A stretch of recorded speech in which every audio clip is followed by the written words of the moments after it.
taruhlah misalnya ya, ini sebagai refleksi saja. Kan manusia ini tidak bisa terbang. Betul. Lebih hebat burung dong ya, daripada manusia. Betul. Tapi kemudian dia dengan kekuatan, dengan perangkat yang diberikan Tuhan kepadanya, dia bisa menciptakan kapal terbang. Pesawat terbang itu kan. Nah, dan banyak contoh yang lain. Tidak bisa berlari lebih kencang daripada hewan, daripada jaguar, tapi akhirnya mobil jaguar ada. Tentu saja, tapi Tuhan mengingatkan bahwa saya loh yang tundukin, bukan kamu. Iya, itu dia kata kuncinya di situ. Dan itu nanti secara lebih detail kenapa demikian, itu nanti akan lebih detail dibahas di pertemuan selanjutnya. Terkait tentang tujuan manusia. Kita akan simpan itu, Pak Farudin. Saya sebenarnya sudah ingin menanyakan itu, tapi apa namanya?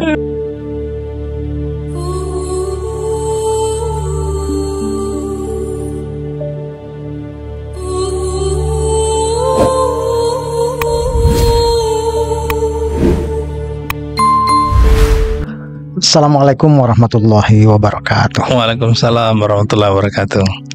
Alhamdulillah, kita sudah bergabung kembali dengan channel Sadra TV untuk pembahasan buku Teori Pendidikan Islam karya filsuf perempuan Muslim, yakni Dr.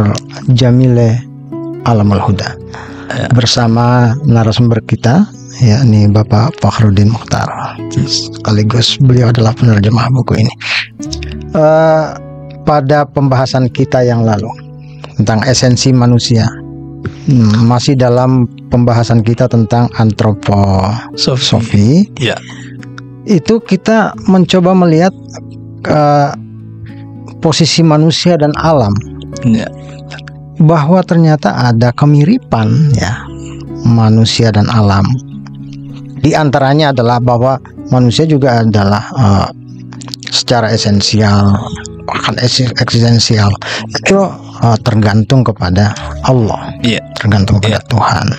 Sebagaimana juga alam pada pembahasan kita di ontologi itu. Nah, tentu saja kita akan menarik di sini itu apa relasinya ya.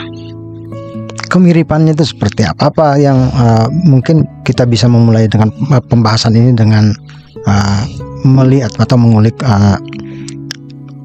hubungan manusia dan alam itu. Iya, baik. Terima kasih banyak ini Bang Safin. Tadi kita memang pertemuan sebelumnya itu sudah membahas kemiripan alam dan manusia. Karena secara umum, jadi alam ini bisa dimaknai secara umum dan secara khusus. Alam secara umum, manusia termasuk di dalamnya. Karena dimaknai sebagai segala sesuatu selain Tuhan, Bang. Itu alam. Itu alam secara umum. Tapi kalau secara khusus, mungkin bisa digambarkan bahwa alam adalah segala yang ada dan bukan ciptaan manusia. Makanya kan ada istilah alami. Ya, kalau istilah alami ini kan berarti tidak ada campur tangan manusia di situ. Natural. Itu dengan dimaknai sebagai nature. Nah, pada konsep yang kedua ini, inilah yang kita kaitkan bagaimana hubungan manusia dengan alam dalam konteks yang kedua ini. Nah, secara umum kalau kita mengenal di dalam Islam bahwa manusia ini kan adalah khalifah di muka bumi. Konteksnya alam ini kita persempit lagi di wilayah bumi dan sekitarnya gitu kan. Kalau misalnya dalam Al-Quran diceritakan ketika Allah mengumumkan inni ja'ilum fil ardi khalifah, sesungguhnya aku akan menjadikan di bumi ini khalifah. Kemudian pada waktu itu malaikat sempat protes, ataj'alu fiha may yufsidu fiha, katanya. Apakah engkau akan menjadikan di dalamnya orang-orang yang akan merusak di dalamnya? Sampai kemudian malaikat menyampaikan mereka nanti akan bertumpahkan darah, padahal kami ini selalu tiasa bertasbih beribadah kepadamu. Kemudian Allah katakan, inni a'lamu ma la ta'lamun, bahwa sesungguhnya aku lebih mengetahui sesuatu yang kalian tidak ketahui. Nah, dari sini memang menggambarkan bahwa sejak awal Allah sudah berencana untuk memposisikan manusia ini sebagai penghulunya alam. Dia sebagai pimpinannya di alam, sebagai posisinya lebih tinggi di alam, posisinya itu. Tetapi sebenarnya apa yang dikhawatirkan oleh para malaikat tidak 100% juga salah. Meski juga keliru malaikat karena malaikat mengasumsikan semua. Dan di mana tidak salahnya karena memang betul pada akhirnya terjadi kerusakan di bumi karena ulah manusia itu sendiri juga. Zaharal fasadu fil barri wal bahr bima kasabat aydin nas. Telah nyata kerusakan di darat dan di laut karena tangan-tangan manusia itu sendiri. Sehingga ini yang menjadi kegelisahan para malaikat. Tetapi meski demikian Allah mengetahui betul bahwa lebih banyak manusia ini lebih pada yang sifatnya positif sebagai khalifah di muka bumi. Konteksnya begitu, Bang. Ada tugas sebagai khalifah. Ada tugas sebagai khalifah. Tapi ada juga kekhawatiran akan kerusakan yang diakibatkan oleh manusia. Ini apakah hubungan keduanya ini ada hubungan penaklukan atau seperti apa? Maksud saya kan ada seolah-olah bahwa alam yang diam ini, kemudian manusia yang aktif itu dipandang ada relasi perusakan di dalam penaklukan mungkin, atau gimana penjelasannya? Betul. Kata penaklukan memang kelihatannya cocok kalau digambarkan seperti itu ya. Tetapi tidak 100% juga bisa dikatakan demikian. Kenapa? Karena sebenarnya kalau mau jujur, alam itu bahkan lebih kuat daripada manusia. Alam itu bahkan lebih hebat daripada manusia. Sejak dulu ini kan manusia sama seperti misalnya teman-teman kita yang mengalami musibah. Bagaimana ketika alam sudah murka, banjir turun 2 hari 2 malam aja kan sudah betapa alam itu membuat manusia itu betul-betul kelabakan misalnya. Dan juga di dalam Al-Quran memang dikatakan tentang bagaimana lebih besarnya penciptaan alam itu. Contoh dikatakan la khalqus samawati wal ardi, sungguh penciptaan langit dan bumi akbaru min khalqin nas, lebih besar dari penciptaan manusia. Nah ini kan menggambarkan bahwa sebenarnya memang alam itu konteksnya itu bahkan lebih besar, lebih hebat daripada manusia dalam penggambarannya di situ. Jadi ada sifat natural alam semesta ini, semua yang ada di sekeliling kita itu lebih kuat dibanding dengan kita.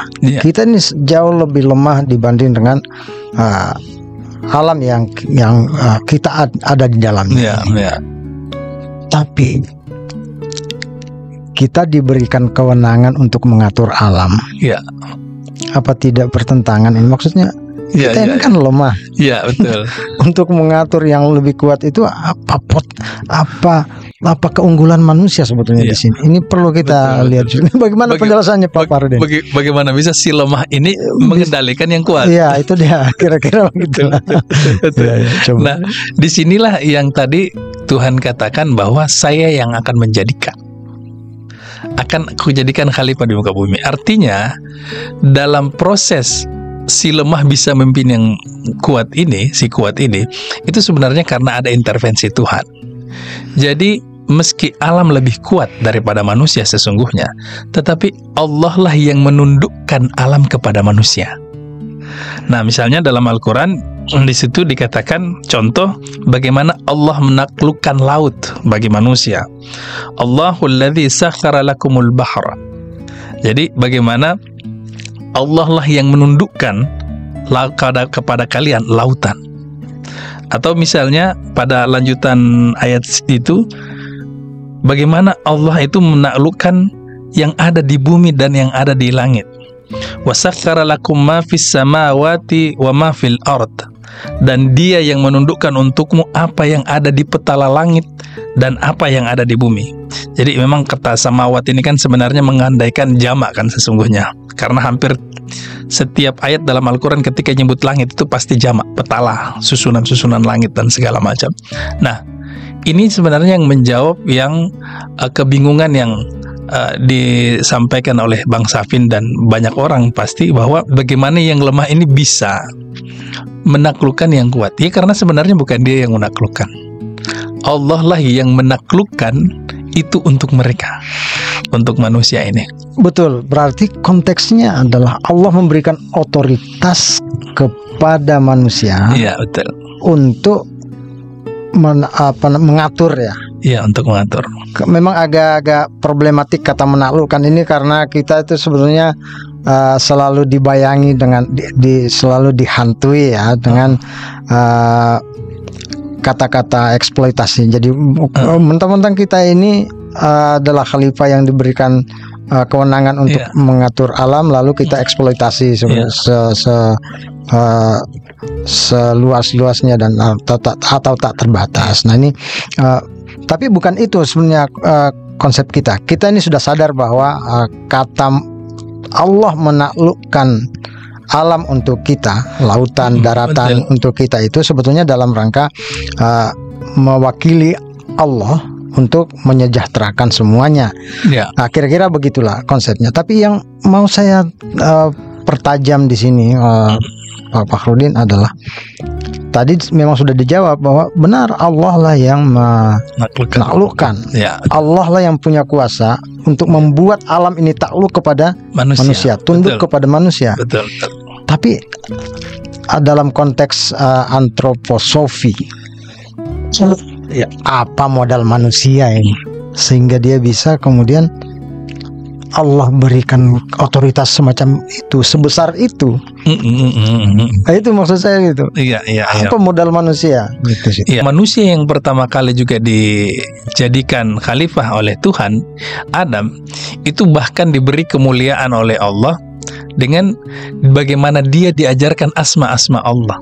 Bagaimana dia diajarkan asma-asma Allah, bagaimana dia diajarkan nama-nama benda juga, yang pada dasarnya juga masih representatif dari asma-asma tersebut, sehingga memang dia memiliki sesuatu yang lebih yang dimiliki oleh makhluk-makhluk lain yang ada di alam.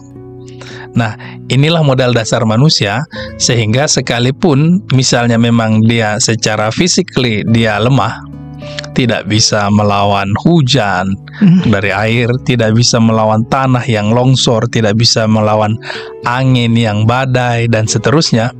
Tetapi karena modal inilah kemudian Allah coba menjadikan dia sebagai khalifah bagi alam. Ini modal dasar yang dimiliki oleh Tuhan. Ya, terutama adalah modal pengetahuan itu. Ya, Allah membekali manusia dengan perangkat-perangkat yang sangat hebat. Ya, betul. Sehingga dia bisa melipat gandakan kekuatan dirinya. Untuk mungkin bisa menyamai dengan kekuatan alam. Betul. Taruhlah misalnya ya, ini sebagai refleksi saja. Kan manusia ini tidak bisa terbang. Betul. Lebih hebat burung dong ya, daripada manusia. Betul. Tapi kemudian dia dengan kekuatan, dengan perangkat yang diberikan Tuhan kepadanya, dia bisa menciptakan kapal terbang. Pesawat terbang itu kan. Betul.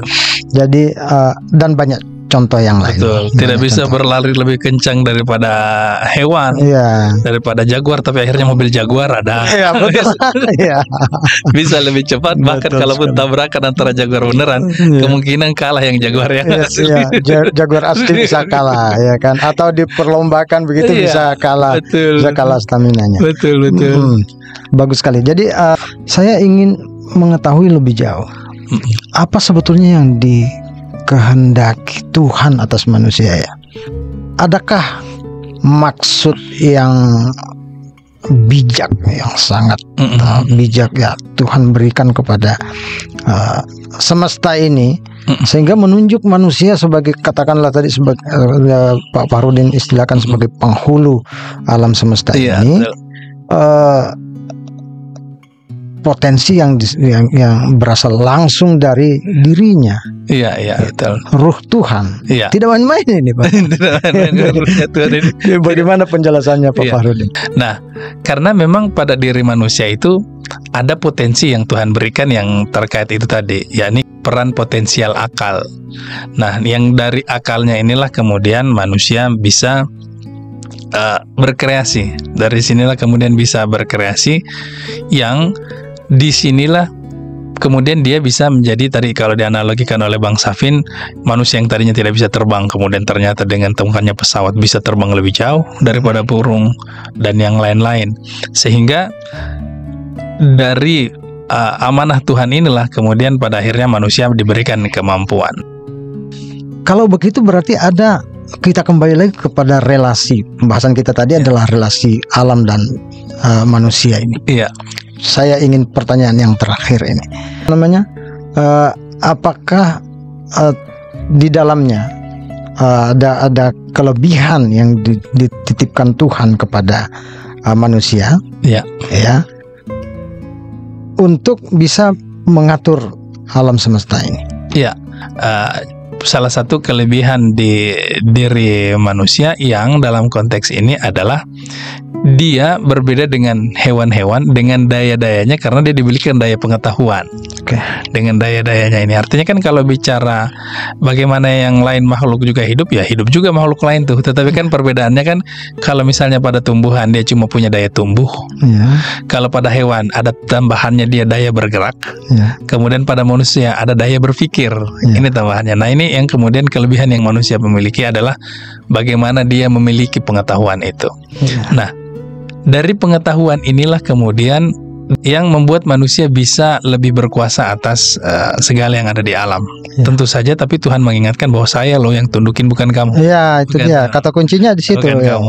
Dan itu nanti secara lebih detail kenapa demikian, itu nanti akan lebih detail dibahas di pertemuan selanjutnya. Terkait tentang tujuan manusia. Kita akan simpan itu, Pak Farudin. Saya sebenarnya sudah ingin menanyakan itu, tapi kita dibatasi waktu sekali lagi, dan kata kuncinya di sini bahwa relasi alam dan manusia itu karena sama saja, bahwa dia juga adalah manusia juga meskipun memiliki banyak kelebihan yang diberikan oleh Tuhan, tetapi pada prinsipnya dia adalah seperti alam tadi itu, seperti alam tadi. Fakir secara esensial dan bahkan eksistensial. Jadi harus betul-betul harus dalam konteks tasawuf dia harus kembali kepada kerendahan hati.